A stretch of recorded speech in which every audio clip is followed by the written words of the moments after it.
This is Chapter 7, Chemical Reactions and Quantities, and Section 7.4 is introducing the mole.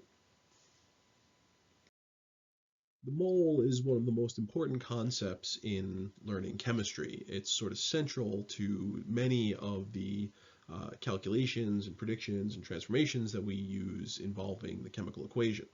What the mole does is it allows us to think in terms of the ratios or the relationships between substances on an atomic or molecular level, but scale that up to a more manageable everyday level where we can actually weigh out amounts that are reasonable. Okay, so the mole is actually really just a counting term. Okay, it's a term like dozen or gross that refers to a specific number of objects. So here in this video, we're going to learn about what the mole is, what the number of things it refers to is, and how to understand the mole in terms of a conversion between moles and numbers of objects.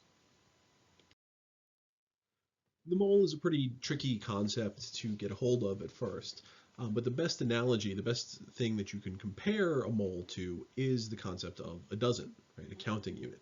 We all know that a dozen means 12, right? And it doesn't matter what we're counting. We can talk about a dozen eggs, or we can talk about a dozen cars, or a dozen people, or a dozen planets, right? So we can count anything with this number, and if we're talking about 12 of it, then we replace that by the word dozen.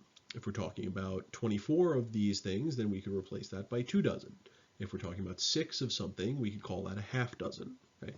So it has many of the same transformations and properties as the concept of a mole does.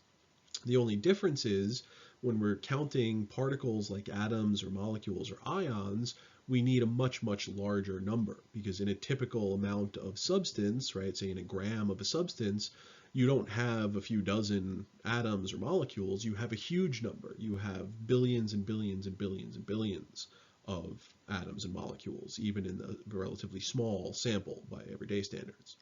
So the number that we come up with to associate with this mole unit is called Avogadro's number, right? It's named after this Italian physicist, Amedeo Avogadro. And the number itself is 6.02 times 10 to the 23rd. Okay, that's 602 and then 3, 6, 9, 12, 15, 18, 21 zeros after it. Okay? So this is a huge, huge number. To put this in perspective, there's only about 100 billion stars in the known universe. Okay? So even if every star in the known universe had a billion planets around it, you would still not have a mole of planets in the entire existence of the universe. Okay? So this is an astronomically large number. But it's useful because everyday amounts of substances are made up of astronomically large amounts of atoms and molecules. Here we can see what this actually means, right? If we were to envision this table, right, this table is the number of particles in 1 mole quantities. Well, what if this table said it's the number of things in 1 dozen quantities? And so we said we have a dozen eggs, that's 12 eggs, a dozen cars, that's 12 cars, a dozen students, that's 12 students, right? That table would get pretty boring pretty quickly because we all understand what a dozen is. Well, this is the same thing, right? 1 mole of aluminum is 6.02 times 10 to the 23rd atoms of aluminum. 1 mole of sulfur is 6.02 times 10 to the 23rd atoms of sulfur. Okay? Then it gets a little bit more interesting because 1 mole of water is 6.02 times 10 to the 23rd, but now we're talking about molecules instead of atoms, right? So we've moved on to counting something that's a little more complex and it has substituent parts to it.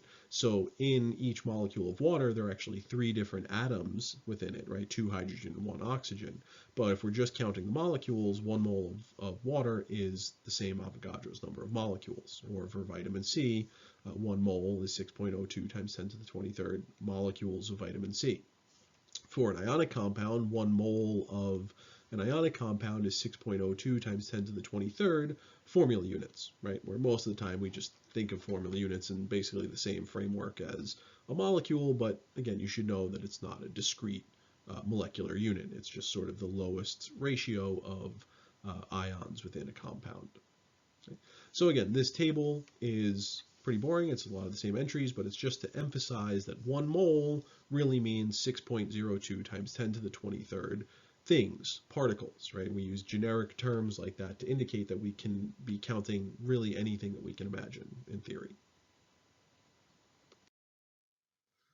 So what this means is that we can actually use Avogadro's number to convert between the number of moles and the number of actual particles, right? Same way that we can use the number 12 to convert between dozens and the actual number of individual items we're counting, we can use Avogadro's number.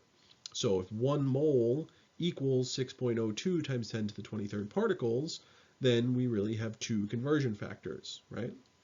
Left and the right, whether you put moles on top and particles on bottom, tells you which conversion factor you're going to go with. Okay? So Avogadro's number is used to convert from moles to particles, okay? And vice versa. Now, what we mean by particles will depend on the context of the question. Are we counting atoms? Are we counting molecules? Are we counting ionic compound formula units, etc.? Okay? That you need to get from the context. So this is an example, and we'll see how we can get that from the context, right? How many CO2 molecules are in 0.500 moles of CO2? Okay, so 0.500 is really a half mole of CO2, carbon dioxide. This is just showing you a picture of dry ice, which is solid carbon dioxide. It's giving off these vapors, which are CO2 gas molecules. Okay? So to analyze this problem, we know the amount of CO2 that we're given in terms of mole quantities, and we want to get the amount of CO2 in terms of individual molecules, right? We're counting molecules.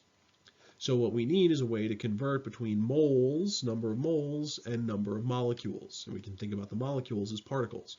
So we're converting between moles and particles. That means we'll need Avogadro's number. So state the need in given quantities. We're given a half mole of CO2. We need to know how many molecules this is. The plan is to take the moles, multiply it by a conversion factor related to Avogadro's number, and end up with molecules. It's a simple one-step conversion. So we can look at Avogadro's number and write conversion factors related to it. So 1 mole of CO2 equals 6.02 times 10 to the 23rd molecules of CO2. And now we can see where the context comes in, where we don't just write particles anymore. We want to actually indicate that we're counting molecules of CO2. Okay? And often it is important to put the CO2 there, right? Not just say moles versus molecules, but moles of a specific substance versus molecules of a specific substance, because we may need to chain together multiple conversions, and we want to keep those substances straight. Okay? So again, we have 2 conversion factors now, right? On the left, we have 1 mole per 6.02 times 10 to the 23rd particles, and on the right, we have 6.02 times 10 to the 23 particles per mole. Okay? Which one we choose depends on what we're doing.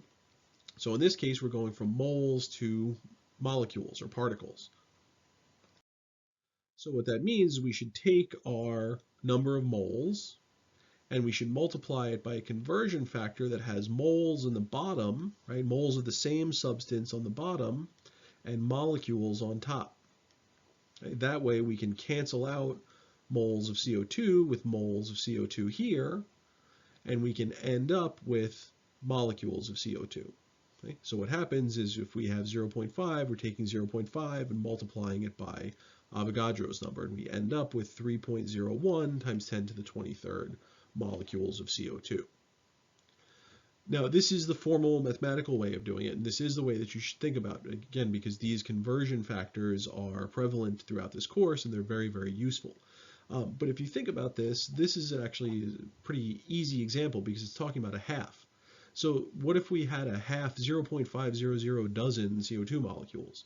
Well, we'd have a half dozen, and we know that a dozen is 12, so we would just take 12 and multiply it by a half, and we'd get 6, right? In this case, we don't have a dozen, we have the Avogadro's number, which is 6.02 times 10 to the 23rd, but it's the same idea. We're just multiplying it by a half to end up with a half. So you should think about it in terms of moles, right? If I have a half a mole of something, that means I have less than Avogadro's number, and so my answer should be less than Avogadro's number. If I had more than 1 mole of something and I want to know particles, then the answer I get should be more than Avogadro's number. Okay, so you should think about these relationships when you're answering these questions to see if your answer makes sense. Another example, the number of atoms in 2.0 moles of aluminum is blank. Okay, so the number of atoms in 2.0 moles of aluminum is what? And then we have our answers. Is it 2 aluminum atoms, 3.0 times 10 to the 23rd aluminum atoms, or 1.2 times 10 to the 24th aluminum atoms? So I want to show you, using that simple reasoning that I was just talking about, how we can answer a multiple choice question like this quickly. Right? If it's not multiple choice, we still have to go through the math, right, and actually get the answer. But here, well, we know that 2 moles is not going to be 2 atoms, right? A mole is a huge number of atoms. And so if we have 2 moles, we're going to have way more than 2 atoms. Okay, so that doesn't make sense. But then we have to think 2 moles is more than a mole, right? So the answer that I get should be a number that's bigger than Avogadro's number. Okay, and so if we look at these two numbers, 3 times 10 to the 23rd or 1.2 times 10 to the 24th, well, C is the only one that's actually bigger than Avogadro's number, right? Remember, 1.2 times 10 to the 24th is greater than 6.02 times 10 to the 23rd, because it depends on the magnitude here. This is 24, you move the decimal place 24 places. Here you only move it 23 places. Okay, so B is actually less than Avogadro's number. It's about half, whereas C is more than Avogadro's number. So that means C must be my answer. But let's go through the long way and double check this to make sure. Again, we analyze this by thinking about what we're given, 2 moles of aluminum, what we need, how many atoms of aluminum, and the connection between those two is Avogadro's number. So we're going to take moles, multiply it by a conversion factor related to Avogadro's number, and that's going to give us atoms. So to do this, we need that conversion factor, right? So we can use either this one on the left or this one on the right. And then we set up our problem. We start with 2 moles of aluminum, and we multiply it by a conversion factor that has moles of aluminum on the bottom to cancel the moles of aluminum we started with. And then it's going to leave atoms of aluminum on the top, because that is the actual unit that we're looking for. Okay, so once we know that moles are on the bottom and atoms are on the top, well, Avogadro's relationship or number tells us that 1 mole equals 6.02 times 10 to the 23rd atoms. In this case, we're counting individual atoms. So 2 times Avogadro's number gives us 1.2 times 10 to the 24th. And so this is why the answer is, in fact, C. Now let's go the other way. Here we have the number of atoms, and we want to know the number of moles. So the question is, the number of moles of sulfur in 1.8 times 10 to the 24th atoms of sulfur is what? Right? And again, it's multiple choice. Here we can think again in terms of the reasoning behind how many atoms we're dealing with, right? Is this number bigger or smaller than Avogadro's number? Because now we're talking about counting individual atoms, not moles. So is this number bigger than the number of atoms you would find in a mole, or is it smaller than the number of atoms you would find in a mole? Well, this 10 to the 24th indicates that it's bigger than the number of atoms in a mole. So the answer that I get must be something more than 1 mole. Okay, so it's not going to be A, right? And C, I mean, you could say 1.1 times 10 to the 48 moles is bigger, but I have to say this 10 to the 48th power and then further multiplied by moles looks very, very wrong. This is not just a very large number, but this is an absurdly large number. So in reality, we're going to end up with B as the answer, but we'll see. We'll go through that step by step. So again, the plan is, in this case, we're given number of atoms and we need the number of moles, and so we're going to connect them through Avogadro's number, where we start with atoms, multiply by a conversion factor, and end up with moles. So it's the same basic idea, except since we're going from atoms to moles instead of vice versa, Avogadro's number, the conversion factor, is going to be flipped.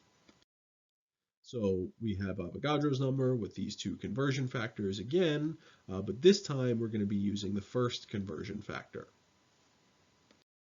That's because if we set up the equation, we start with atoms of sulfur here, and that's what we would then want to be in the denominator of the conversion factor, because we want to cancel out atoms of sulfur. Okay, and so we want to leave moles of sulfur.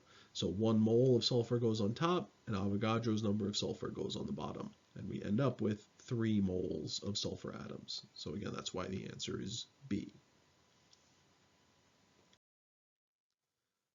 When we have compounds or formulas, we can think about the subscripts in the formula as being the number of atoms in a molecule of that substance or in a formula unit of that substance. Or we can think about it as being the number of moles of atoms in a mole of the compound. Okay, so it's the same relationship. And this, again, is part of the utility of the mole. It allows us to preserve the molecular ratios when we go up to larger amounts. So 1 molecule of aspirin has 9 atoms of carbon, okay? 8 atoms of hydrogen, and 4 atoms of oxygen. We get these numbers directly from the subscripts. Right? C9H8O4 is the formula for aspirin.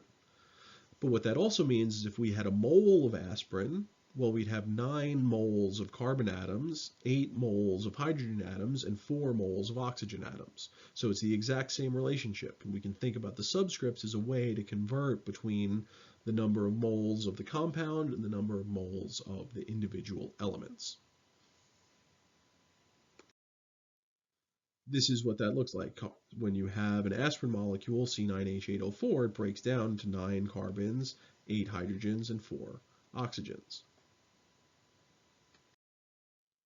So each of these subscripts can really refer to a different set of conversion factors. So if we want to know how many moles of carbon there are per mole of aspirin, we can use one of these conversion factors.